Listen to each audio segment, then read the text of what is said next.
I want to thank everyone who is here this afternoon, who's still here. Of course, drinks is not too far off, so hopefully we can stay awake for this discussion. Really, before we get started, let me tell you a little bit about Integrity Research Associates. We've actually been around for about 14 years, and we actually were the first firm to help asset managers find alternative data sets. Now, 14 years ago, it wasn't called alternative data. Asset managers really were looking for unique data sets of any kind and things other than market data. They were also looking for unique research sources as well as unique software products as inputs to their process. And so we have been working in that space with asset managers, hedge funds, mutual funds, and pension funds to help them find the right inputs to their research process. And traditionally we are paid by the asset managers, so we actually don't make any money from the vendors that we recommend. That way we can stay objective to finding the best inputs.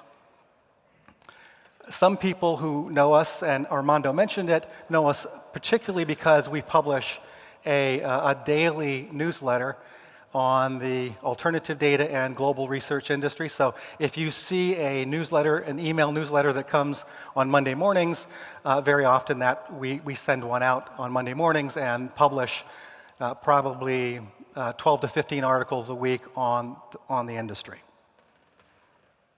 So the topic of my discussion is about Facebook and how that's really challenged the alternative data industry. And of course, most of you know that recently Facebook was hit with a scandal that it allowed a political consultancy, Cambridge Analytica, to harvest the personal data of about 87 million users, and 1.1 million users were actually here in the UK. And that data was used to conduct political analysis and target political ads. Now, of course, what we're finding as a result of this is that this was not the first time that Facebook did this, right? But what this did is it focused the public's attention on Facebook's data privacy policies and how it sells users' personal information for advertising purposes. And actually, if Mark Zuckerberg were here, he would say they don't sell they don't sell personal data. What they do is sell ads, and they give the personal data away. But regardless, it's the use of personal information. But really, this is not just about Facebook. This is about the use of private information, right? So one of the topics that really has become a concern for users of alternative data is around privacy information. PII, it's called in the US, we talk about it, personally identifiable information. And the real issue is if you are a user or if you are a vendor of this data, is how should you be treating PII, personal information. And PII is information that can be used either on its own or with other information to identify, to contact, or to locate a single person.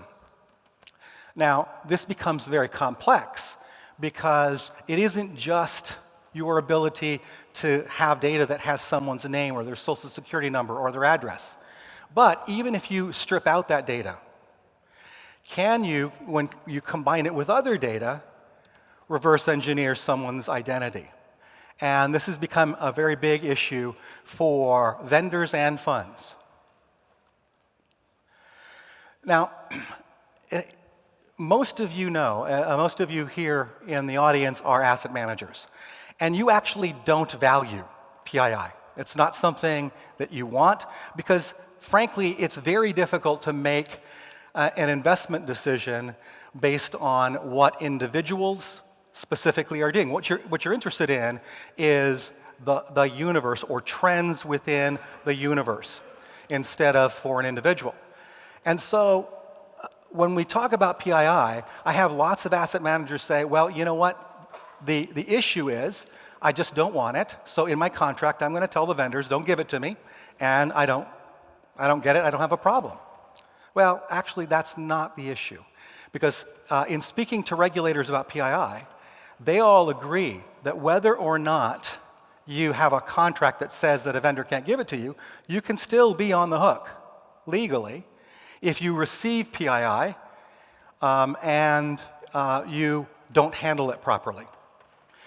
So in fact, as an asset manager, you need to actually develop a process to conduct due diligence on your vendors. And you need to understand their sourcing methodology. You need to test the data before contracting. Of course, there needs to be a contract. But you also have to have a monitoring process, so that if you receive personal information by mistake, you have in the contract, don't give me this data, but it comes to you by mistake, the regulators are going to ask, so what process do you have to identify the data and to get rid of it? And most asset managers actually haven't figured out exactly how to do this, because right now, most folks with PII or with GDPR, which we'll talk about in a second, are at the place where they say, my contract says don't give it to me, therefore I don't have liability. Okay? And actually, I do want to go back. Many people will ask me, so what kind of data do you have is personal information located? And clearly, geolocation data and credit card data are two obvious ones. Payroll data, other financial transaction data, and of course, social media data all include personally identifiable information. And whether it is under US law or upcoming European law, it's something that has to be addressed and dealt with, whether you're a vendor or a consumer of this information. So here, when we're talking about GDPR, you all know an awful lot about it because your firms have been paying attention to it. But what this means is that for many data sets, it will be much harder to use alternative data, particularly alternative data that has this personal information, because the individuals have to provide their own okay in being able to allow you to use the data. So with consents, the question that many people have is, does an individual have to give consent every time their data is reused? Or is a blanket consent okay? Many are saying today that there has to be more than a blanket consent. And so as a user, you need to understand what kind of consents were given if the information you're using actually contains personal information. GDPR also requires that measures be taken into place to I'm going to get this wrong. You have to encrypt the data. And really, there are a bunch of different methodologies to encrypt the data, but not only encrypt the data, right, to withdraw any personal information, but you also need to take steps to actually keep reverse engineering from occurring.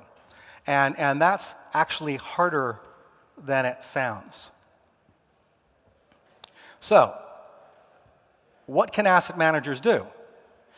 Well, unfortunately, there are no compliance standards for alternative data. Today, they don't exist. You have different regions of the world are trying to address privacy issues, but those are privacy issues in general. They don't actually specifically speak to the use of this kind of data for investment purposes. And so, in speaking with asset managers, they've all been asking for a set of standards that the industry can agree to so that they can take steps that they perceive are at the very least, best practices. And so there's an organization, the Investment Data Standards Organization, that has just started up specifically to do just that, to help asset managers agree to standards around personal identifiable information, around web scrape data, around insider trading and how that applies to data, around contract language, around due diligence questionnaires, all those kinds of things that asset managers actually care about and are concerned about in the use of alternative data, but would like to get the feedback from their peers around this. And right now, IDSO is actually working on draft standards for PII as we stand. In fact, last week or the week before, there were 24 asset managers and a number of vendors discussing PII standards and specifically what topics should be addressed in establishing these standards. And here on this slide, it's very small, but these are some of the techniques to encrypt or depersonalize the data, to strip that off the data sets. Thank you very much. If anyone has any questions either about PII, about alternative data compliance standards, by all means. This is Raven Pack.